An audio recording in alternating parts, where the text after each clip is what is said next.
Eh bien salut tout le monde, c'est Titan, j'espère que vous allez bien, moi en tout cas comme d'habitude ça va plutôt super. Alors aujourd'hui on se retrouve pour parler du FPV, donc on va voir qu'est-ce que le FPV, à quoi ça sert et comment débuter pour pas très cher. Donc FPV c'est en fait anglais et ça veut dire First Person View, donc en français vue à la première personne. Donc en fait c'est du pilotage en immersion et c'est très utilisé en modélisme pour piloter par exemple les drones comme si on était dans le drone. Donc ça permet d'aller plus loin et de faire certaines figures qui sont pas possibles de faire autrement. Et on peut utiliser cette technique pour d'autres choses que les drones. On peut en mettre par exemple sur des voitures téléguidées, des avions téléguidés, des bateaux, etc. etc. Donc en fait finalement c'est juste une caméra qui est devant le drone et avec un système sans fil on peut recevoir l'image dans un masque ou sur un écran. Donc j'ai ici une petite caméra qui est très souvent utilisée pour le FPV. Voilà, donc c'est une caméra grand angle qui coûte moins de 10 €, donc c'est vraiment pas cher, mais il faut pas seulement la caméra pour faire le FPV, donc on va tout de suite voir le matériel qu'il nous faut. Donc on va commencer par voir la partie émettrice, donc la partie qui va être sur notre drone ou notre avion, etc. etc. Donc il va nous falloir une caméra FPV qui coûte moins de 10 €, un émetteur FPV qui vaut à peu près le même prix que la caméra, hein, c'est aux alentours des 10 € aussi, et il va aussi nous falloir une batterie. Donc souvent on utilise les batteries qui sont déjà installées sur le drone et on passe tout simplement par la prise d'équilibrage. Donc là je suis avec une batterie LiPo 3S, donc 12 volts.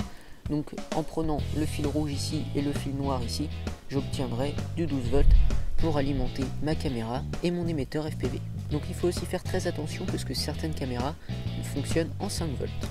Après si vous souhaitez avoir quelque chose de plus petit et plus compact, vous pouvez avoir directement des caméras qui ont l'émetteur FPV d'intégrer. Donc ça va être un peu moins puissant mais vous aurez plus ou moins le même résultat. Mais ce qui est bien en utilisant un émetteur déporté de la caméra, c'est qu'on va pouvoir ajouter des accessoires comme par exemple un OSD qui va nous permettre d'avoir toutes les données de télémétrie directement sur notre écran. Donc la télémétrie c'est tout ce qui est altitude, vitesse, pourcentage de batterie, etc. etc. Et vous avez aussi différentes antennes qui existent. Donc là cet émetteur est livré avec cette antenne là, mais très souvent j'utilise des antennes champignons. Donc maintenant pour la partie réception, il va vous falloir un récepteur comme celui-ci. Donc là moi j'ai changé d'antenne, comme je vous ai dit tout à l'heure, j'utilise plus souvent des antennes champignons. Il va aussi vous falloir un moniteur, donc j'en ai pas là sur moi, mais il vous en faudra un, et aussi une autre batterie. Donc moi je vous conseille pas forcément d'utiliser cette technique, car vous allez pouvoir avoir autre chose qui est à peu près dans les mêmes prix et sans avoir besoin de raccorder tout avec des câbles, etc.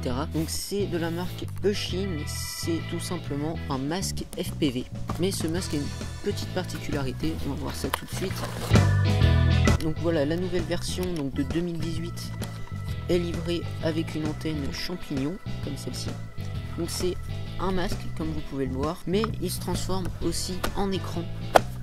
Hop, juste en écran FPV comme ceci. Donc c'est très pratique si vous ne savez pas trop, si vous préférez avoir un masque ou un écran pour débuter, au moins vous pouvez avoir les deux. Ça vaut une quarantaine d'euros, le prix varie très souvent entre 40 et 50 €. Il y a une batterie intégrée, c'est pas toujours le cas sur les masques FPV, donc là vous pourrez tenir très facilement une demi-heure avec la batterie pour environ 1 heure de charge. Vous avez aussi un câble qui est fourni pour mettre une batterie supplémentaire. Donc il y a un câble voilà, qui vient se brancher ici à la place du chargeur et vous branchez une batterie 5 volts et du coup vous allez avoir plus d'autonomie.